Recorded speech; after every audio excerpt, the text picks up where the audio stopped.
ಸಮಯವು ಅಯೋಧ್ಯೆಯ ಬೀದಿಗಳಲ್ಲಿ ನದಿಯಂತೆ ಮೃದುವಾಗಿ ಹರಿಯುತ್ತಿತ್ತು. ದಶರಥ ಮಹಾರಾಜನ ಅರಮನೆಯಲ್ಲಿ ಈಗ ಬಾಲ್ಯದ ಆಟಪಾಠಗಳು ಮುಗಿದು ಯೌವನದ ತೇಜಸ್ಸು ಅಡಿಯಿಟ್ಟಿತ್ತು.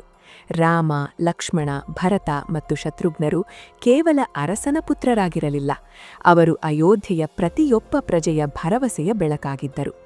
ರಾಮನ ನೀಲವರ್ಣದ ಮುಖದಲ್ಲಿನ ಆ ಶಾಂತಿ, ಲಕ್ಷ್ಮಣನ ಕಣ್ಣುಗಳಲ್ಲಿನ ಆ ಜಾಗರೂಕತೆ, ಭರತನ ವಿನಯ ಮತ್ತು ಶತ್ರುಘ್ನನ ಶಿಸ್ತು ಇಡೀ ಸೂರ್ಯವಂಶಕ್ಕೆ ಹೊಸ ಕಳೆಯನ್ನು ತಂದಿತ್ತು. ದಶರಥ ಮಹಾರಾಜ ಈಗ ವೃದ್ಧಾಪ್ಯದ ಹೊಸ್ತಿಲಲ್ಲಿದ್ದನು.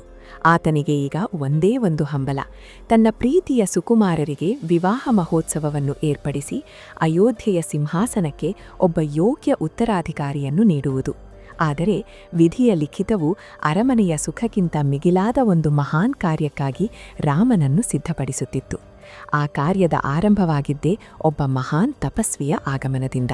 ಅದೊಂದು ಮಧ್ಯಾಹ್ನದ ಸಮಯ. ದಶರಥ ಮಹಾರಾಜನು ತನ್ನ ಮಂತ್ರಿಗಳಾದ ಸುಮಂತ ಮತ್ತು ಕುಲಗುರು ವಸಿಷ್ಠರೊಡನೆ ರಾಜ್ಯದ ಭವಿಷ್ಯದ ಬಗ್ಗೆ ಚರ್ಚಿಸುತ್ತಿದ್ದನು. ಹಠಾತ್ತನೆ ಅರಮನೆಯ ದ್ವಾರಪಾಲಕನು ಉಸಿರು ಬಿಗಿ ಹಿಡಿದು ಓಡಿಬಂದು ನಮಸ್ಕರಿಸಿದನು. ಆತನ ಮುಖದಲ್ಲಿ ಆಶ್ಚರ್ಯ ಮತ್ತು ಭಯ ಎರಡೂ ಇತ್ತು. ಮಹಾರಾಜರೇ, ಕೋಟೆಯ ಬಾಗಿಲಲ್ಲಿ ಮಹರ್ಷಿ ವಿಶ್ವಾಮಿತ್ರರು ನಿಂತಿದ್ದಾರೆ ಎಂದು ಕೂಗಿದನು. ಈ ಹೆಸರು ಕೇಳುತ್ತಿದ್ದಂತೆ ಇಡೀ ಸಭೆ ಬೆಚ್ಚಿಬಿದ್ದಿತ್ತು. ವಿಶ್ವಾಮಿತ್ರರು? ಅವರು ಕೇವಲ ಋಷಿಯಲ್ಲ, ಅವರು ತೇಜಸ್ಸಿನ ಜ್ವಾಲೆ. ಒಮ್ಮೆ ಮಹಾನ್ ಕ್ಷತ್ರಿಯ ರಾಜನಾಗಿದ್ದ ಅವರು ವಸಿಷ್ಠರೊಂದಿಗಿನ ಸ್ಪರ್ಧೆಯಲ್ಲಿ ಸೋತು ರಾಜ್ಯವನ್ನು ತ್ಯಜಿಸಿ ಸಾವಿರಾರು ವರ್ಷಗಳ ಕಠಿಣ ತಪಸ್ಸಿನಿಂದ ಬ್ರಹ್ಮರ್ಷಿ ಪಟ್ಟವನ್ನು ಗಳಿಸಿದವರು. ಅವರ ಕೋಪಕ್ಕೆ ಇಡೀ ಬ್ರಹ್ಮಾಂಡವೇ ನಡುಗುತ್ತಿತ್ತು. ದಶರಥನು ತಕ್ಷಣವೇ ಆಸನದಿಂದ ಎದ್ದು ಬರಿಗಾಲಿನಲ್ಲಿ ಓಡಿಹೋಗಿ ಮಹರ್ಷಿಗಳನ್ನು ಸ್ವಾಗತಿಸಿದನು. ವಿಶ್ವಾಮಿತ್ರರ ದರ್ಶನವಾಗುತ್ತಿದ್ದಂತೆ ಸಾಷ್ಟಾಂಗ ನಮಸ್ಕಾರ ಮಾಡಿ ಅರ್ಘ್ಯಪಾತ್ಯಗಳಿಂದ ಅವರನ್ನು ಪೂಜಿಸಿದನು. ಧನ್ಯನಾದೆ ಮುನಿಶ್ರೇಷ್ಠರೇ, ನಿಮ್ಮ ಪಾದಧೂಳಿಯಿಂದ ಅಯೋಧ್ಯೆ ಪವಿತ್ರವಾಯಿತು. ಇಂದು ನನ್ನ ಜನ್ಮ ಸಾರ್ಥಕವಾಯಿತು. ಅಪ್ಪಣೆ ಮಾಡಿ ಪ್ರಭು, ನಿಮ್ಮ ಆಗಮನದ ಉದ್ದೇಶವೇನು? ನೀವು ಕೇಳಿದ್ದನ್ನು ನೀಡಲು ಈ ದಶರಥ ಸಿದ್ಧನಿದ್ದಾನೆ. ನನ್ನ ಪ್ರಾಣ, ನನ್ನ ರಾಜ್ಯ, ನನ್ನ ಸಂಪತ್ತು ಎಲ್ಲವೂ ನಿಮ್ಮ ಪಾದಕ್ಕೆ ಅರ್ಪಿತ ಎಂದು ಅತ್ಯಂತ ವಿನಮ್ರವಾಗಿ ನುಡಿದನು ದಶರಥ. ವಿಶ್ವಾಮಿತ್ರರು ದಶರಥನನ್ನು ದಿಟ್ಟಿಸಿ ನೋಡಿದರು. ಅವರ ಕಣ್ಣುಗಳಲ್ಲಿ ತಪಸ್ಸಿನ ತೇಜಸ್ಸಿತ್ತು. ಅವರು ಗಂಭೀರ ಧ್ವನಿಯಲ್ಲಿ ಹೇಳಿದರು, ರಾಜನ್, ನಿನ್ನ ಮಾತು ಕೇಳಿ ಸಂತೋಷವಾಯಿತು. ನಾನು ಒಂದು ಪವಿತ್ರ ಯಜ್ಞವನ್ನು ಕೈಗೊಂಡಿದ್ದೇನೆ. ಆದರೆ ಆ ಯಜ್ಞ ಮುಕ್ತಾಯವಾಗುವ ಹಂತದಲ್ಲಿ ರಾಕ್ಷಸರಾದ ಮಾರೀಚ ಮತ್ತು ಸುಬಾಹು ಎಂಬುವವರು ಆಕಾಶದಿಂದ ರಕ್ತ ಮಾಂಸಗಳನ್ನು ಸುರಿದು ಯಜ್ಞವನ್ನು ಧ್ವಂಸ ಮಾಡುತ್ತಿದ್ದಾರೆ. ನಾನು ಶಾಪ ನೀಡಬಲ್ಲೆ, ಆದರೆ ಯಜ್ಞ ದೀಕ್ಷೆಯಲ್ಲಿರುವಾಗ ಕ್ರೋಧ ಮಾಡುವುದು ಧರ್ಮವಲ್ಲ.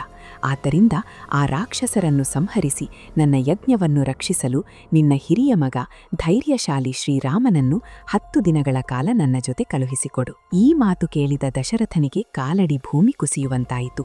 16 ವರ್ಷವೂ ತುಂಬದ ಕಣ್ಣಿನ ರೆಪ್ಪೆಯಂತೆ ಸಲಹಿದ ತನ್ನ ಬಾಲರಾಮನನ್ನು ಆ ಕ್ರೂರ ಮಾಯಾವಿ ರಾಕ್ಷಸರ ಮುಂದೆ ಕಳುಹಿಸುವುದೇ? ದಶರಥನ ಮುಖ ಬೆಳ್ಳಗಾಯಿತು. ಆತನ ಧ್ವನಿ ನಡುಗುತ್ತಿತ್ತು. ಮಹಾಮುನಿಗಳೇ, ಕ್ಷಮಿಸಿ. ನನ್ನ ರಾಮ ಇನ್ನೂ ಮಗು. ಆತನಿಗೆ ಯುದ್ಧದ ಕಲೆಗಳು ಸಂಪೂರ್ಣವಾಗಿ ತಿಳಿದಿಲ್ಲ. ರಾಕ್ಷಸರು ಮಾಯಾವಿಗಳು.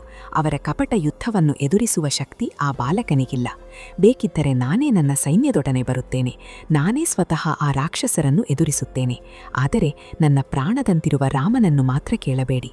ರಾಮನಿಲ್ಲದೆ ನಾನು ಒಂದು ಕ್ಷಣವೂ ಬದುಕಲಾರೆ ಎಂದು ದಶರಥ ಅಳುತ್ತಾ ಬೇಡಿಕೊಂಡನು. ದಶರಥನ ಮಾತುಗಳನ್ನು ಕೇಳಿ ವಿಶ್ವಾಮಿತ್ರರ ಮುಖ ಕೆಂಪಾಯಿತು.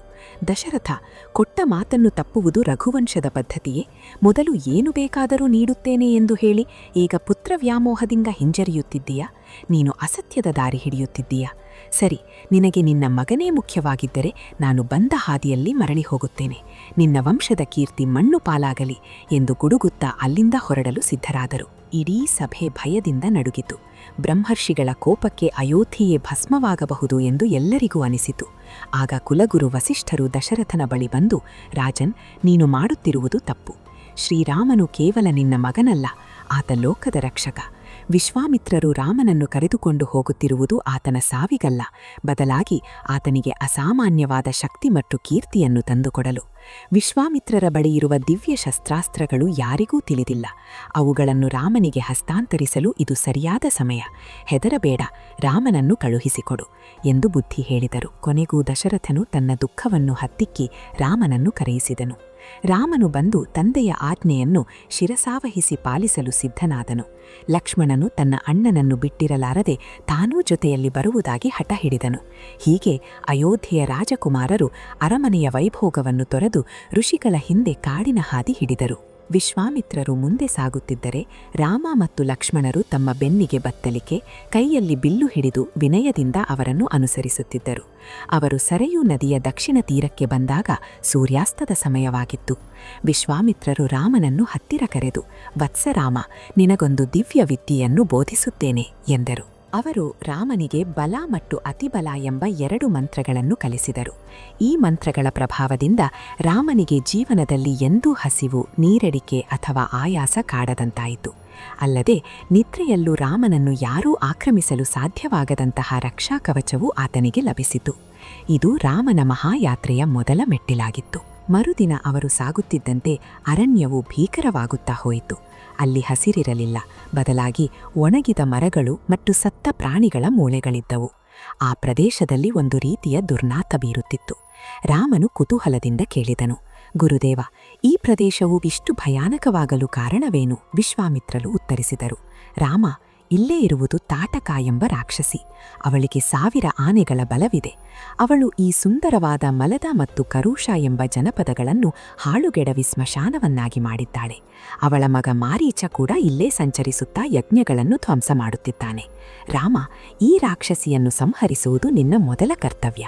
ಆಗ ರಾಮನು ವಿನಮ್ರವಾಗಿ ಒಂದು ಪ್ರಶ್ನೆ ಕೇಳಿದನು, "ಗುರುದೇವ, ಶಾಸ್ತ್ರಗಳ ಪ್ರಕಾರ ಸ್ತ್ರೀಯರ ಮೇಲೆ ಶಸ್ತ್ರಪ್ರಯೋಗ ಮಾಡುವುದು ಸರಿಯೇ?" ವಿಶ್ವಾಮಿತ್ರರು ಗಂಭೀರವಾಗಿ ಹೇಳಿದರು, "ರಾಮ, ಪ್ರಜೆಗಳನ್ನು ಪೀಡಿಸುವ, ಧರ್ಮವನ್ನು ನಾಶ ಮಾಡುವ ಯಾವುದೇ ಶಕ್ತಿ, ಅದು ಗಂಡಿರಲಿ ಅಥವಾ ಹೆಣ್ಣಿರಲಿ, ಅದನ್ನು ಅಳಿಸುವುದು ರಾಜಧರ್ಮ.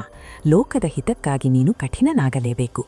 ನಿನ್ನ ಧನುಸ್ಸಿನ ಹೆದೆಯೇರಿಸು." ಗುರುವಿನ ಆಜ್ಞೆಯಾಗುತ್ತಿದ್ದಂತೆ ರಾಮನು ತನ್ನ ಧನುಸ್ಸಿನ ಹಕ್ಕವನ್ನು ಎಳೆದು ಬಿಟ್ಟನು. ಆ ಟಂಕಾರದ ಧ್ವನಿ ಇಡೀ ಅರಣ್ಯವನ್ನೇ ನಡುಗಿಸಿತು. ಆ ಶಬ್ದವನ್ನು ಕೇಳಿ ಕೋಪೋದ್ರಿಕ್ತಳಾದ ತಾಟಕಿಯು ರಾಮನ ಮುಂದೆ ಬಂದು ನಿಂತಳು. ಅವಳು ಧೂಳಿನ ಬಿರುಗಾಳಿಯನ್ನೇ ಸೃಷ್ಟಿಸಿ ರಾಮಲಕ್ಷ್ಮಣರ ಮೇಲೆ ಕಲ್ಲುಗಳ ಮಳೆಗರೆದಳು. ಆದರೆ ರಾಮನು ಎದೆಗುಂದಲಿಲ್ಲ. ಆತ ತನ್ನ ಬಾಣಗಳಿಂದ ಕಲ್ಲುಗಳನ್ನು ಪುಡಿ ಮಾಡಿದನು.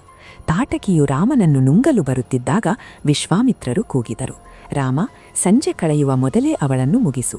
ರಾತ್ರಿಯಾದರೆ ರಾಕ್ಷಸರು ಇನ್ನೂ ಬಲಿಷ್ಠರಾಗುತ್ತಾರೆ." ತಕ್ಷಣವೇ ರಾಮನು ಒಂದು ದಿವ್ಯ ಬಾಣವನ್ನು ತೆಗೆದು ಅವಳ ಎದೆಗೆ ಗುರಿ ಇಟ್ಟು ಬಿಟ್ಟನು. ಆ ಬಾಣವು ಮಿಂಚಿನಂತೆ ಹೋಗಿ ತಾಟಕಿಯ ಎದೆಯನ್ನು ಸೇರಿತು.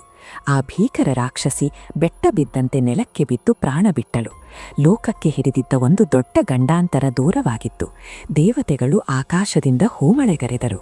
ರಾಮನ ಮೊದಲ ಯುದ್ಧವು ವಿಜಯದೊಂದಿಗೆ ಮುಕ್ತಾಯವಾಯಿತು. ತಾಟಕಿಯ ಸಂಹಾರವಾಯಿತು. ಆದರೆ ಇದು ಕೇವಲ ಆರಂಭವಷ್ಟೇ. ರಾಮನ ಪರಾಕ್ರಮವನ್ನು ಕಂಡು ಸಂತೋಷಗೊಂಡ ವಿಶ್ವಾಮಿತ್ರರು ರಾಮನಿಗೆ ನೀಡಲಿರುವ ಆ ದಿವ್ಯ ಅಸ್ತ್ರಗಳು ಯಾವುವು? ಸಿದ್ಧಾಶ್ರಮದಲ್ಲಿ ಮಾರೀಚ ಮತ್ತು ಸುಬಾಹುಗಳನ್ನು ಎದುರಿಸಲು ರಾಮ ಸಿದ್ಧನಾಗುವನೇ? ಮತ್ತು ಮುಂದೆ ಬರಲಿರುವ ಆ ಅಹಲ್ಯೆಯ ಶಾಪ ವಿಮೋಚನೆಯ ಕಥೆಯೇನು? ತಿಳಿಯಲು ತಪ್ಪದೇ ಕೇಳಿ ಶ್ರೀರಾಮಾಯಣ ಮಹಾಕಾವ್ಯದ ಮುಂದಿನ ಸಂಚಿಕೆ, ದಿವ್ಯ ಅಸ್ತ್ರಗಳ ಪ್ರಾಪ್ತಿ ಮತ್ತು ಸಿದ್ಧಾಶ್ರಮದ ರಕ್ಷಣೆ. ಲೋಕದ ಕಲ್ಯಾಣಕ್ಕಾಗಿ ರಾಘವನ ಹೆಜ್ಜೆಗಳು ಮುಂದುವರಿಯುತ್ತಿವೆ. ಹಾಗೂ ನೀವಿನ್ನ ಜಿಯೋಸ್ಕೋಪ್ ಕನ್ನಡ ಯೂಟ್ಯೂಬ್ ಚಾನೆಲ್ ಅನ್ನು ಸಬ್ಸ್ಕ್ರೈಬ್ ಆಗಿಲ್ಲ ಅಂದ್ರೆ ಈ ಕೂಡಲೇ ಸಬ್ಸ್ಕ್ರೈಬ್ ಆಗಿ. ಧನ್ಯವಾದಗಳು.